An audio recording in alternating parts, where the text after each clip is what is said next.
E.T. phone home again. Good afternoon, everybody. It's me, the media guy. And if you couldn't tell from the title and thumbnail, today I'll be doing a second look, aka revisit edition of E.T. the Extra-Terrestrial, a Steven Spielberg film. Yes, it has been an entire year since I first watched the movie on VHS, as you can see right here. Now, if you guys know what to expect from this second look review, you pretty much know what I'm gonna say. But if you saw my original review. But if you need a little recap or a little reminder about what this movie is all about, which, to be fair, I wouldn't really blame you, here is the description.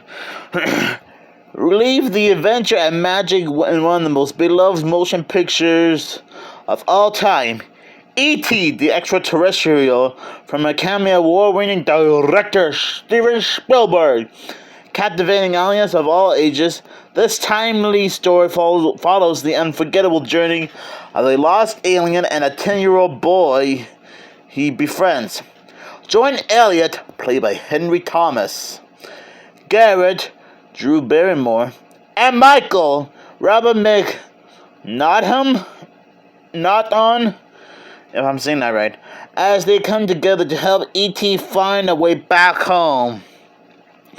But now digitally remastered with enhanced picture and sound from its 30th anniversary, E.T. the Extra-Terrestrial is one of the great American films that forever belongs to the hearts and minds of audience everywhere. And I'm guessing based on this DVD here, based on the DVD description, I guess the film must have turned 30 years old back in 2012. And I think I was like 11 years old at the time. But moving on from that. After giving it a second look treatment, man, this movie is quite a tearjerker and quite wholesome in a good way. It is a very fun movie. It has a great story with a beginning, middle, and end. The puppetry effects for E.T. is still groundbreaking, especially for 1982 standards. The characters are relatable. And I like how it is pretty interesting to see Elliot and E.T. become best buds in this movie. And you can honestly relate to what Elliot is going through, since he did grow up with a broken family. Yeah, it was revealed a few times that he and his mom and dad kind of got into a bit of a situation and divorced recently, which is kind of heartbreaking for kids to witness. And for E.T., I probably said this before in my original review last year, but oh boy, I almost feel bad for E.T. who accidentally got left behind by his family, and I guess they were like exploring Earth for a little bit, studying it, mainly the California woods set area.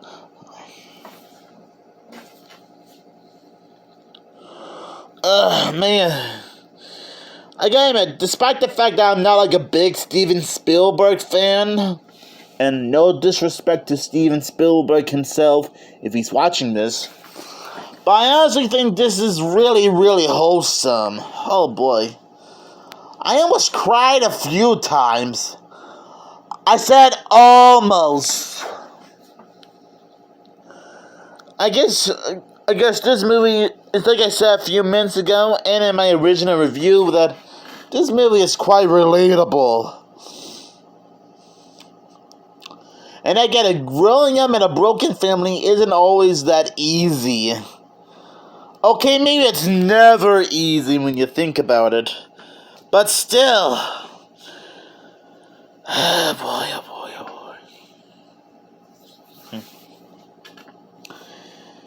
The filmmakers really did their best to make this movie seem groundbreaking. Especially the flying sequences. You know, when Elliot and E.T. are flying around the city in the bicycle. I mean, you can honestly tell it's green screened, but it still looked pretty breathtaking on how they managed to pull it off. Sure, they must have had to do they probably had to do several takes to get it right, which is totally understandable.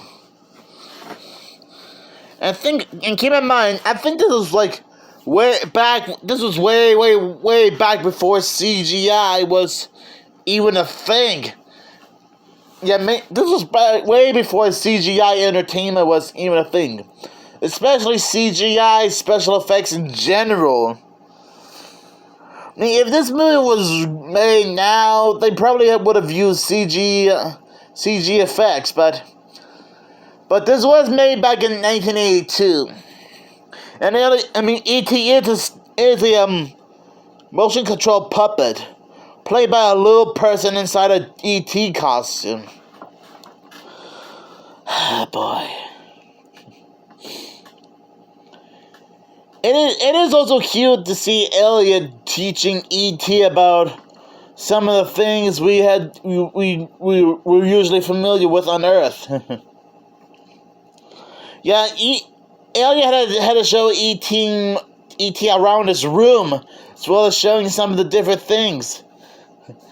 He even had to explain to E.T. what action figures are. And something told me that there was a scientific alien search group who was hunting down E.T. and doing all sorts of experiments on him. Oh boy, sorry for the little spoiler alert. And like I said, this movie can be quite heartbreaking at times. Especially the part where we see Elliot not feeling so well and E.T. about ready to kick the bucket.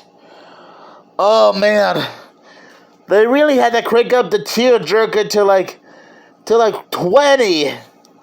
Cause I almost feel a little bit bad for poor E.T. and Elliot who had to go through all this.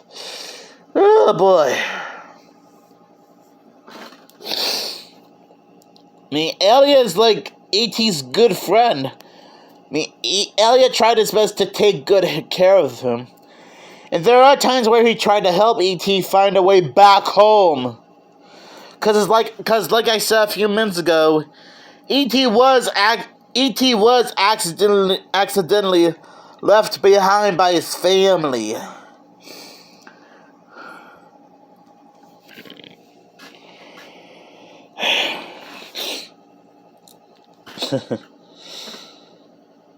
No, it is pretty cool seeing E.T. getting the hang of Elliot's home.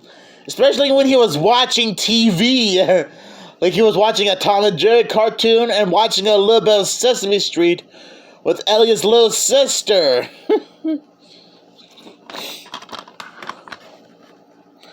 I mean, to be fair, it is kind of rare seeing a Tom and Jerry cartoon and a Sesame Street episode make a cameo at a Steven Spielberg related movie.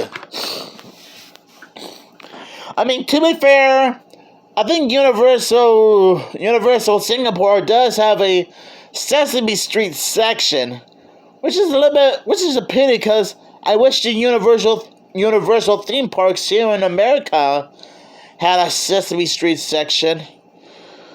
But moving on from that. I don't know what happened to the E.T. costume now. Not sure if it's still in good condition or must have fallen apart over the years. So you guys have to let me know down in the comments below, because whenever E.T. is on screen, his design is quite unique. I mean, he almost looks like something out of a Star Wars movie. But in a good way. Okay, maybe I sounded like a little bit of a jerk there. And someone might take this out of context. But I'm just saying, I really appreciated. I really liked E.T.'s design. And I think during the film's early production, I think E.T. was going through different type of designs of what he's going to look like until we ended up getting the design we all know and love.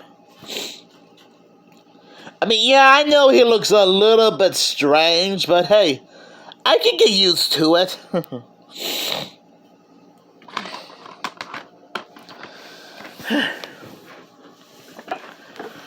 And I'm still glad I got a chance to rewatch this movie again since last year, because like watching it again is really heartwarming. I mean, about two out-of-fish characters from two different worlds trying to fit in with the world, which is pretty interesting when you think about it. But I can't think of any other movie that's similar to E.T. the Extra-Terrestrial. And the movie was so iconic that there was even a ride at Universal, and at one of the Universal theme parks. And I should know, because I'm not sure if I mentioned this before or not, but I think I might have mentioned this in my original review last year, but I'll bring this up again just in case I forgot to bring it up. When Mom and I were at Universal Orlando, Florida back in 2019, which was like 6 years ago, we actually checked out this E.T. the Extraterrestrial ride. And I think it was pretty okay. I mean, it starts out with an introduction of the director himself, Steven Spielberg. And I'm guessing that's like the closest we ever get to an E.T. sequel. Just thought I'd bring that up. So anyways, I still think E.T. the Extraterrestrial I still think this movie is still fantastic. Even if you're not like a big fan of Steven Spielberg's movies, or at least any type of science fiction movie in general, I can obviously tell that this movie is probably perfect for you. And so, once again, I said this before and I'll say it again. E.T. is still a great movie, no matter what. And I'll give this movie 5 I'll give this movie 5 E.T. heads out of 5. Since that's how fantastic the movie is. And if you haven't gotten a chance to own a VHS or DVD copy of this movie, then go right ahead. I'm sure you can find either a VHS or DVD copy of this movie at some kind of antique store or thrift store, or better yet, order the DVD from Amazon. It could be helpful.